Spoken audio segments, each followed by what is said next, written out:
In today's video, I'm going to show you my method for creating cartoony sketched graphics in Photoshop. I've used some of these techniques to design for Childish Gambino and Gucci Mane, so I'm hyped to show you. Let's jump into it. So here's the design we're going to use for inspiration today. I was just looking at vintage Chief shirts for another project.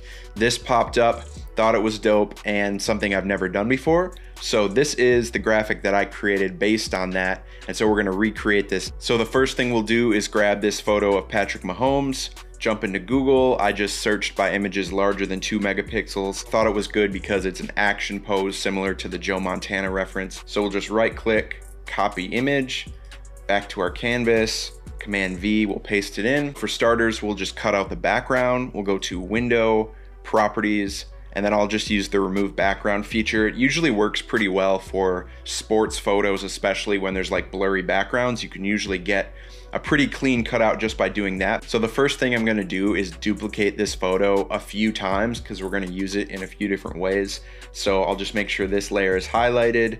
Command J, let's go 3 times so we have 4 copies in total.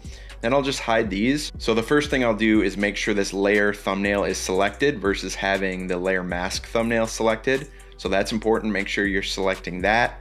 And then I'm going to make sure that black and white is the foreground over here. So I'll just hit these little swatches right here, that sets it back to the default. And then the first thing we'll do is go to Filter Gallery. So the first effect you'll want to add is Stamp, and you can find that under Sketch right here. So you'll click Stamp and then you can change these settings to whatever you want. It's really going to depend on what the photo is. This is what I'm using. It's 30 for light dark balance and a smoothness of 6. So you'll want to mess around with these values depending on what your photos are. At the bottom you see this plus that says new effect layer. Click that and then highlight the bottom one and we'll change that to photocopy. And I'm going to change the detail to 12, and then I'll bring darkness down to 7. So essentially what we're doing here is creating more of like a coloring book effect. That is the goal with this style because we are going to utilize some different methods of coloring it in. So what you really want to look at is how to create the most sort of like contrast without losing details, if that makes sense. So you want like as many like connected lines as possible, so it does mimic that coloring book style. And so that's going to mean playing around with detail and darkness and stamp to get that effect with your photo. So this works for me. I'm going to run with this and click OK. So now that we've got this coloring book effect, we can actually add a stroke around the whole thing because we are using a layer mask. So I'll double click into this layer. I'll click stroke over here on the left side and then I'll change it to outside, and we'll probably go, yeah, maybe 6 will work. Maybe a little, yeah, 6, cool. So now that we've got this coloring book sort of effect pretty dialed in, we're going to move on to adding more shadows and sort of giving it this like graphic pen sort of look. So we'll go back to Filter Gallery. The first thing we'll do is delete the photocopy layer, and then we're going to change Stamp to Graphic Pen. So essentially what we're trying to do here is just sort of strike a balance where we can see a little bit of that graphic pen coming through, but we're not going full on like aha 80s music video style. So I'm gonna bring in a little bit more of the light dark balance. Stroke length, I usually just keep it at 15, just sort of max it out. And if you want, you could always mess around with right diagonal, horizontal, left diagonal, vertical, whatever you want to do. I think I'll be good with this. You know, it just has a little bit of detail and we're going to thicken it up anyways. So I'll click OK. Next, I'll make sure this layer thumbnail is selected and go to Filter, Blur, Gaussian Blur. In past videos, I've 1000% said Gaussian blur because no one told me it was Gaussian. It's Gaussian blur, cool. Okay, so I'm just going to use a radius of 1 pixels and click OK. The next thing I'll do is go to Image Adjustments, Threshold. Now this is definitely a destructive method, but you know, this style is meant to be pretty loose, and so I'm just gonna lean into it, get a little destructive. So I'm just gonna increase this.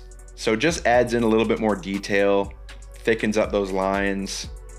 That should do it. Click OK. Next, I'm gonna bring back this layer at the top and I'm gonna change the blending mode to multiply. So now you can see, all the detail that we added with that extra layer. Now I'm gonna group both of these layers together. I'll make sure this top one is highlighted, hold down the Shift key, click this layer, Command or Control G, put them in their own group, and then I'm gonna change the whole group to multiply.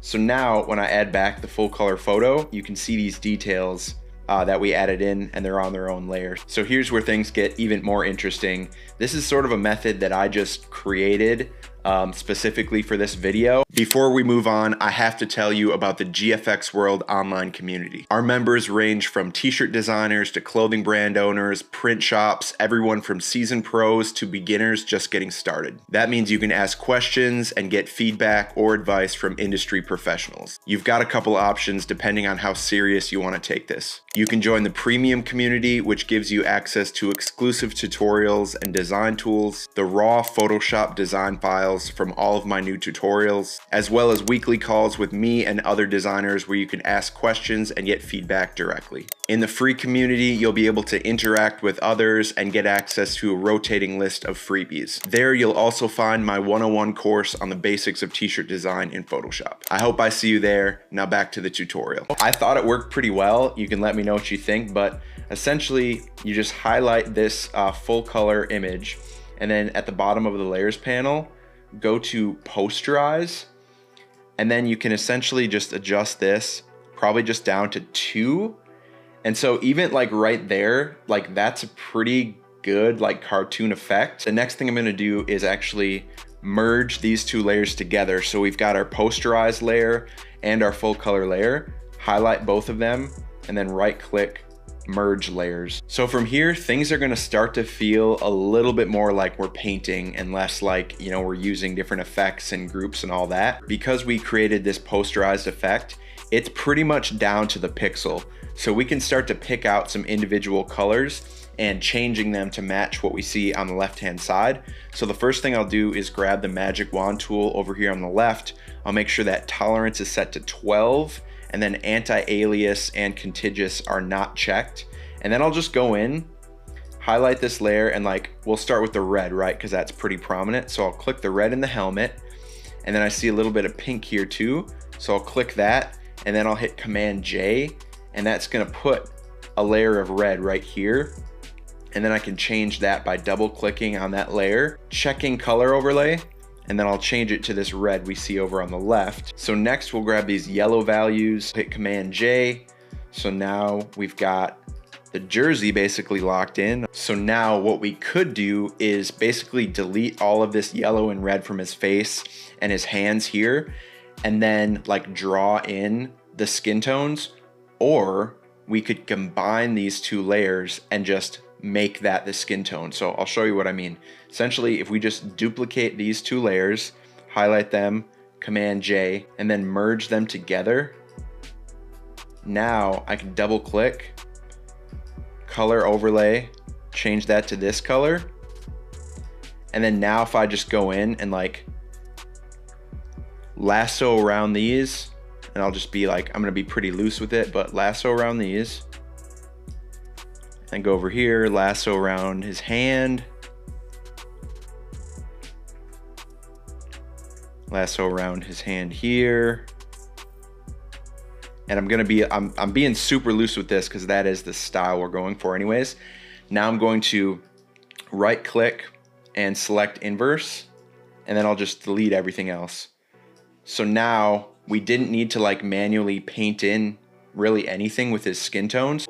The only thing I'm gonna do is go in here and lasso around the whites of his eyes, because that just looks weird. So I'm just gonna sort of create that shape, gonna stick to being pretty loose with this, and then I'll just delete every layer there. So it's just the white of his eyes showing. So I mean, let's look at the original photo. We've come a long way. We've gone from this to this. So we're definitely on our way.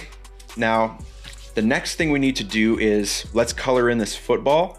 So I'm gonna grab this brown color right here, and I'll go down to this bottom layer, and I'll create a new layer, clicking the plus down here, move that to the bottom. So I'm just gonna paint this in. Again, keeping it pretty loose. Doesn't need to be perfect. I mean, it can be as perfect as you want. If you want to stay perfectly within the lines, that's cool. That's not what I'm trying to do with this style. One thing I'm noticing is that there's a lot of white right here. And I think that's just because in the photo, like that part, like maybe the sun was like hitting his nose and it's like making it look like he's wearing like a nose strip or something. So I'm gonna go down to this skin tones layer and I'm gonna grab this color and I'm just gonna paint this in manually. So as I mentioned before, since we're working down to the pixel, at any time I could grab any of these colors and isolate them on their own. So that being said, I have no problem just like grouping everything together, Command G, and then I'll duplicate it and then I'll just merge this group so that now I can just work with this element on its own. It's just gonna make things a lot easier. And as long as I have it in my head that I'm gonna be working down to the pixel, it's totally fine. So the next thing we gotta do is get Patrick into this like arrowhead shape in the background. It's just like a subtle detail. Like I could have very easily used like a circle, but this just like looks dope and it is along the lines of what was done on this original reference.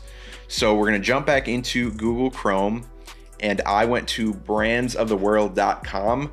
Bro, this site has been around for so long. Like I've been using this forever and it's essentially just like an ongoing growing collection of vector logos, okay? So this is not for like commercial use or anything like that. It's for personal projects only. I'm sure that's what this says right here. But that's what we're using it for. This is just a personal project. So I'm gonna hit download and that's going to download, let's see, what's it gonna do? An EPS file, cool, okay. So I'm gonna jump back out to my desktop and then I'll just open it up in Photoshop. Since the format is EPS, that means it's a vector file, and when we open it in Photoshop, it rasterizes. So it gives you the option of opening it at whatever size you want, basically. And I'm gonna go with 15 because that's the width of our canvas. So that's like sort of maxing out the size. So I'll click OK. I'm gonna grab just like the rectangular marquee tool. It's interesting that it has the registration marks. I'm not sure why that is. I'll hit Command C once this selection is made, jump back to our canvas. I'm going to just highlight the layer underneath our main image, and I'm gonna actually change the name of this layer while we're at it. Patrick main. Then I'm gonna hit Command V to paste in that arrowhead, and then I'm gonna move it underneath Patrick. So how do we get the image to look like it's embedded into the frame? What I'll do is hide this layer, and then I'll go down and highlight the arrowhead, and I'll just change the name of that. And I'm gonna get rid of this KC logo. I'll just use the brush tool, and I'll brush it with white so that the whole thing will just be white and black, right? So make the brush a little bit bigger and just really quickly brush it out. There's a million methods you could have just used to do that, but this is the one I've chosen. So now we've just got a black and white arrowhead essentially. So now if I bring this layer back and then right click, create clipping mask, it's going to clip into the shape overall. It clips into the black and the white, right? So what you'll wanna do is just use one of the marquee tools or the lasso tool, it doesn't matter, but you'll just like make a selection that covers the top half of the image. And then I'll highlight the Patrick main and hit Command J, and that's gonna pop that area outside of the frame. Now we still have a problem down here because it's still clipping to the black and white on the bottom, right? So how do we fix that? Same method, except we'll do it for the bottom of the arrowhead. So I'll just use the lasso tool right here, Command J, that's gonna pop it up, but we can't see it because it's being covered right now. And then I'll just use the magic wand tool and get rid of the white and then clip this back into the arrowhead. So I'm sorry if that was hard to follow. If you need to replay it, go for it. Watch it as many times as you need because a lot of it is muscle memory. But that essentially is how you can pop images outside of shapes and then adjust it as you need to. The next thing I'll do is bring in this smaller photo of Patrick, and we'll use the same sort of method we used on this larger image to create this as well.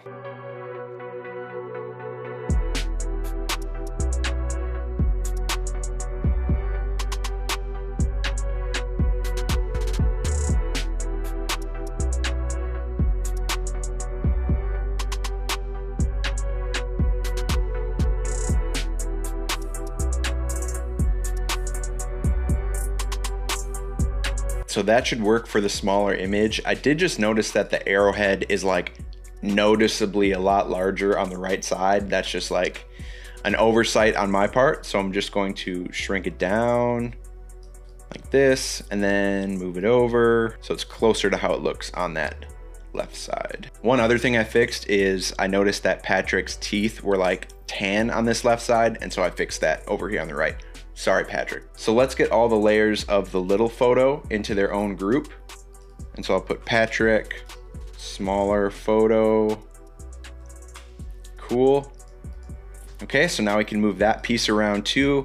Really, this is just about like building different little elements out, right? That we can just move around freely, just makes life a lot easier. I think I'm gonna end up merging this, which is totally fine, but yeah, I'll duplicate it and then I'll just right click, merge group. Now I'm gonna reposition this photo here, and then I'm gonna grab the rectangle tool and just draw a box out, and then we will put the box underneath the smaller photo, right click the smaller photo layer, and then create clipping mask.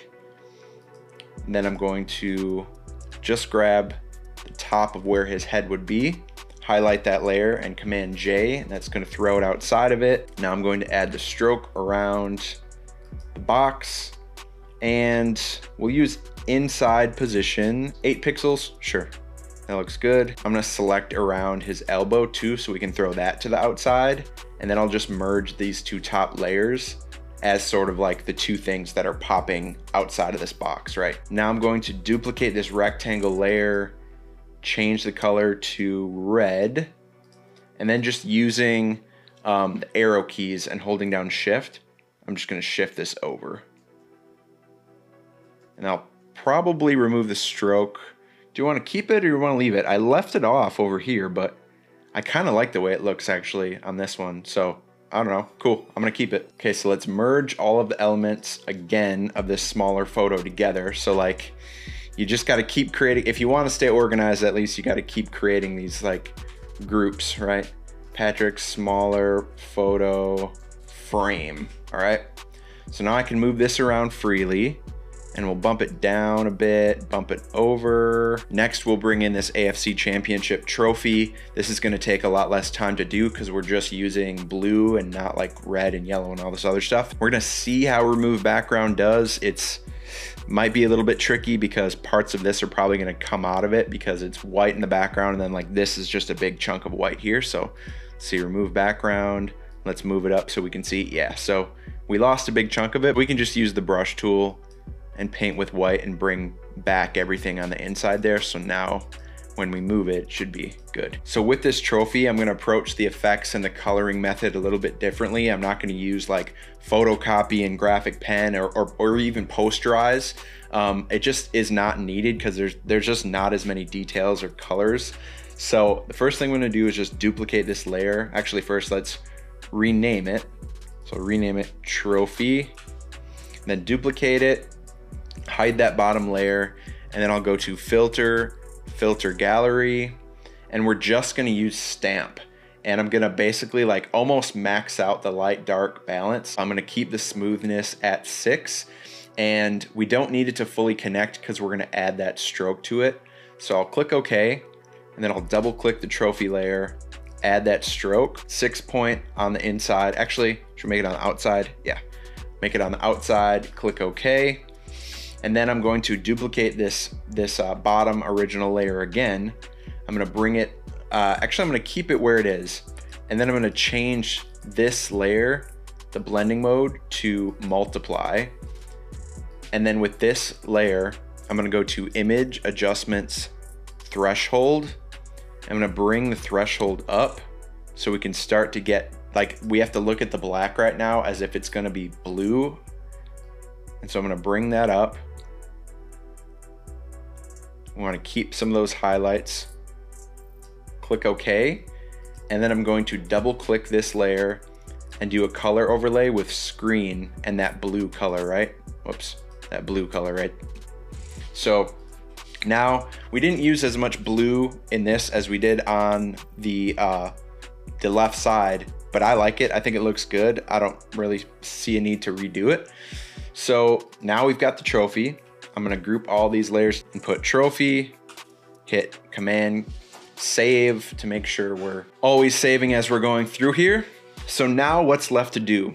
We gotta add the MAHOMES text, we gotta add the little logos, and then the little details here, like the little sketched elements, and then we'll be good. So let's just go from the bottom to the top, with the exception of the little sketch stuff, because I'm gonna add that last. We'll start with this Chiefs text right here. So we'll jump back out to Google.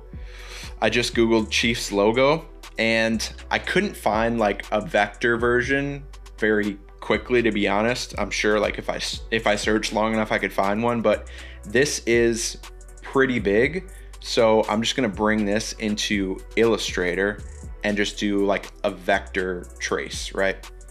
So we'll make sure this is highlighted, and then we've got image trace right here. So if you don't see this, just go to Window, Image Trace, and you can bring that up. Now what I usually do is I'll click Ignore Color, and then I'll just hit Trace. Next, I'll go to Object, Expand, and I'll make sure both of these are checked, and I'll click OK, and that's essentially going to give me this as like one solid logo that's vectorized, right? And I'm sure it's not perfect. I'm sure if I zoom in, it looks a little bit sketchy or whatever. It actually looks decent, but like right here, like this should be sharp, you know what I mean? But for our purposes, totally fine. So I'm going to Command C, copy this, jump back into Photoshop, go to the top layer, Command V, and Smart Object, click OK. And now we can just size this down and add it here, move it over, double click, we'll change it to this red color right here. Make sure this blend mode is back to normal. It's still screened from what we did with the trophy. Then I'll duplicate this layer. Actually, I'll rename it. Chiefs, okay. Duplicate it, change the bottom one to black. And that's gonna be like our drop shadow. You could just use the drop shadow in the layer styles. Doesn't matter, I just like doing this. I think it's actually faster. Cool, okay. So now we've got our Chiefs text. Let's group that together, put Chiefs. Right, I'm gonna move it up a little bit so it's closer to this original. And then it looks like we'll probably have to move the photo down a bit. And I'll actually move it over because I wanna keep this basic shape as like a rectangle for the most part. So I'll move it over a little bit. So now let's bring in this logo that we actually used in the background here, so that file should still be open. Right here, Command C will copy it, and Command V to paste it in. And I'll just size it down. If you want to make it a smart object before you size it down, go for it. I don't think it matters in this case. Cool, and then I'm just gonna grab all of the red from right here with the magic wand tool, Command J, and I'll change that red to this more like brick red color we're using. And then I'll just merge these two layers together, it's fine, okay? So now I've got this on its own layer. So let's rename this layer Arrowhead Logo. And then we'll go down to our very bottom layer because now we need to get into the text. Today's video is brought to you by the Ultimate T-Shirt Design Toolkit. Over my 10+ years of professional design, I've developed graphic tools that have helped me create official merch for some of the biggest artists on the planet. I put everything into a giant bundle that you can download and get access to these same design tools. There's everything from templates to design elements, text and photo presets, high-res mockups, and so much more. I call it the best kept secret in t-shirt design, and it's helped thousands of designers and clothing brand owners elevate their graphics. When you're ready to skyrocket your designs, it'll be waiting. Now back to the tutorial. So I'll show you where I found this particular font that I used. You know, is it exactly like this? No. Is it like pretty close and like within the vibe of that style? Absolutely.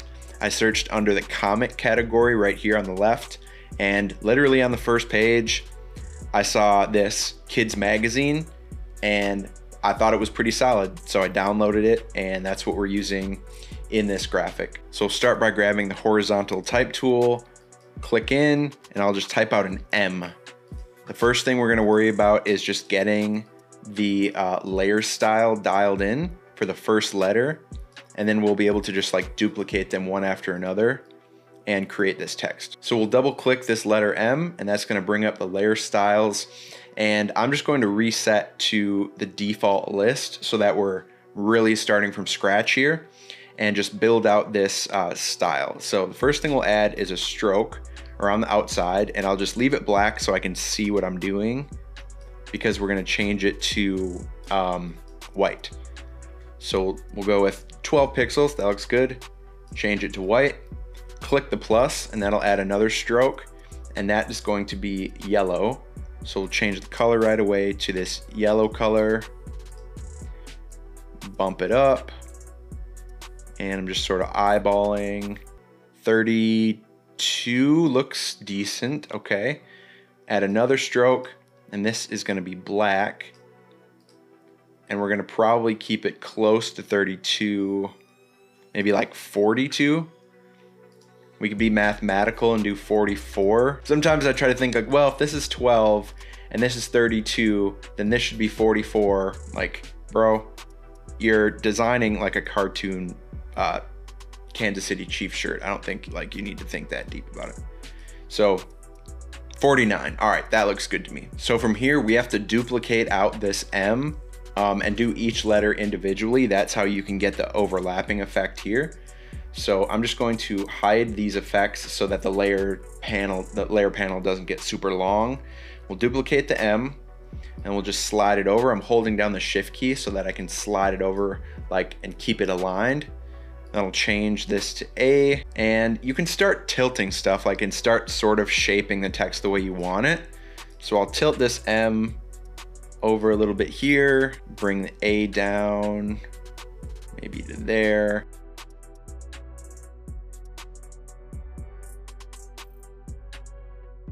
All right, so now I'm gonna grab all these letters, and I'm not gonna hold down the shift key. I'm just going to drag it over just so it like kind of sits in here nicely. And it's cartoony, so like if things are skewed, that's fine. Like it's meant to sort of look cartoonish. I'm cool with that. I'm going to get all of this into a group, and then I'm going to duplicate the group. And on the bottom layer, let's first change this MAHOMES. And then I'm going to change this to MAHOMES blue, MAHOMES, all caps, MAHOMES blue. Now I'll double click this group, color overlay of blue, and then just holding down the shift key, I'll use the arrows and just bump it over. Actually, I'm just going to bump it straight down. Cool. Yeah, that looks better. Then I'm going to move both of these out because this is changing, you know, now that you add the blue. Maybe you want to change how the text looks a little bit. It's just sort of like getting it to that place where, you know, it looks cool to you, looks cool to the eye, and that's just a skill that you develop over time, and the choices that I make are going to be different than what you make. It's art, baby. All right, so now let's get this Super Bowl 58 text in here. We'll click, and for this, I used a font called Comic Book Commando, okay? And I'll link to both of these fonts in the description. Super Bowl 58, aka LV III bound. All right, we'll size it down and we'll change it to black. And you could do that with a color overlay or just like natively using the foreground color, right? And then I actually did a little arch. So up at the top, I clicked create warped text, and then I changed it to arch. Arched it a little bit. And then I think I like bowed it out, like using vertical distortion, like that down. So just sort of sit nicely across those letters. Cool. And looks a little bit bigger than it does on the left, and it looks good to me. I'm gonna tilt it a little bit down here. Cool. Now for some good and bad news, depending on where you're at with this stuff. So I used generative fill to create this cartoon speech bubble and this little sort of like crumpled up thing over here, and it actually made this too. It was cool because it actually informed me a little bit more, and that's when I went in and actually drew in all these other little lines, like this motion line here and all that, and even this stuff up here. So in that sense, it was like cool. Like I'm glad that it generated exactly what it did, because it gave me more ideas that I could do. But the bad news is you know, I can't generate this exactly over here because that's not how it works. So we're just gonna do the method I did the first time and see what it comes up with. So here's what I did the first time. I just used the lasso tool and made a selection of like the general shape of this negative space. Then I went to generative fill. If you don't see it, go to window, contextual taskbar. I just put in speech bubble, and I'm of the impression that it will adapt to the cartoon style of the rest of the graphic. So you don't really need to put cartoon in there.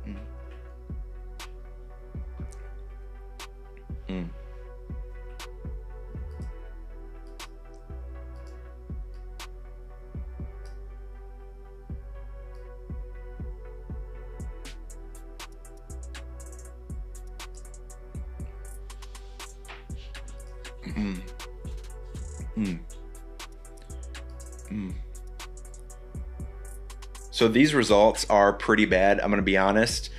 You know, normally you wouldn't be using generative fill to recreate something. That's not really what it's for better or worse. So what I'm gonna do is just use this because I think this is technically the closest thing of any of these results to this. I'm gonna zoom in, and then I'm going to threshold this to get rid of the green. Okay.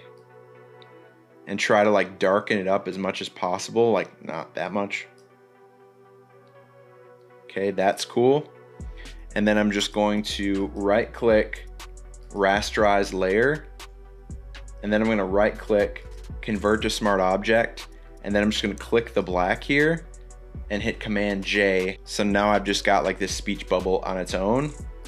And then I'll size it up. I'm just gonna go in and remove this stuff. And then I'm gonna blur this out so it looks a little bit closer to what we have on the left side. Like generative fill is fun to use, but it's so funny, like once you start trying to use it in tutorials, you see like the kind of the flaws in AI where it's like, this wouldn't be a problem if I was just like using an element. I'm gonna merge these two layers together, merge layers. I'm gonna go to filter, blur, Gaussian blur. Increase this a bit. This is actually an old trick that I learned from someone who drew comic books, was a comic book illustrator, and they would actually use brightness, contrast, and Gaussian blur to just like get these soft edges back. But I need it to be pretty bright because I don't want it to be super thick. All right, that'll work. I'll grab the magic wand tool, make sure anti-alias and contiguous are not checked at the top. Click the black, Command J, hide this layer, zoom out, and now I can move this speech bubble over. Could even make it larger if I wanted to, but I think that works. Honestly, has a little bit of like a Freaknik vibe. I think overall this whole graphic does. Next, we're going to add in the text. Gimme the ball. This is just something I heard Patrick Mahomes say, I think in like the AFC championship game. So I was just like, all right, I don't know, that could be cool. Same thing over here with the lasso tool and generative fill. Let's see what it gives us. Cartoon, speech bubble. And I think originally I was like, oh, I'll have him saying something down here and I'll have him saying something here. And then it just made like that sort of crumpled up piece of paper. And I was like, all right, whatever. See, like right here, like I actually like those circles for some reason. I don't know. So I'm just gonna like generate more on top of it and see what it gives us. Now we're just sort of like, yeah, we're just having fun with it. Cartoon, speech bubble. Yeah, sure, okay. Random stars, little speech bubble there, but I kind of like the stars. So yeah, I'm just gonna keep those. The final touch would be these little like hand-drawn lines around here, just extra details to sort of set the whole thing off and put the cherry on top, the proverbial design cherry. So I'm gonna grab the brush tool. I'm gonna change the size to either 6 or 4, probably 4. And then I've created a new layer at the top here. And now I'll just like literally start drawing things in.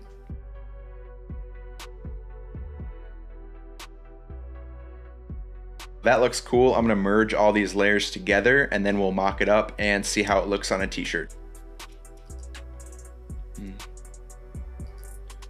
I'm gonna highlight everything, Command G, duplicate it, hide this layer, right click, merge group. I'm gonna use the Mockable plugin. Let's use a Rue Porter blank. Okay, let's go with Ultra Luxury t-shirt. I'll re-download this, open mockup. So our mockup is ready to go. I'm gonna jump back to the artwork and highlight this merged artwork layer, Command C to copy, jump back into our mockup, and I'm gonna change the color to cream right away. And then under textures, I'm just gonna add the artwork layer in here. You can do it, I do it both ways, to be honest. Sometimes I double click this and update the smart object. Sometimes I just drop it in here. Do whatever you want. I can already tell it's gonna look dope. Right click and convert to smart object, and then holding down shift to maintain the aspect ratio, I'll bring it down. Oh yeah, bro. You telling me that's not a t-shirt?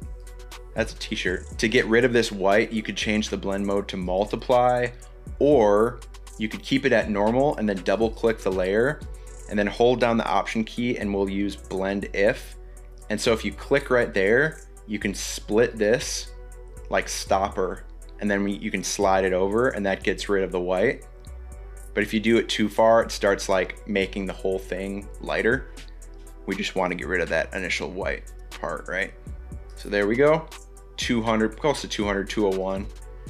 All right, so now we can move it around. If we wanted to try out another color, let's say just like white, heather gray, definitely a vibe. If you like this video, all that I ask is you take 1 second and hit that subscribe button. It would truly mean the world to me. I'll catch you in the next one. Peace.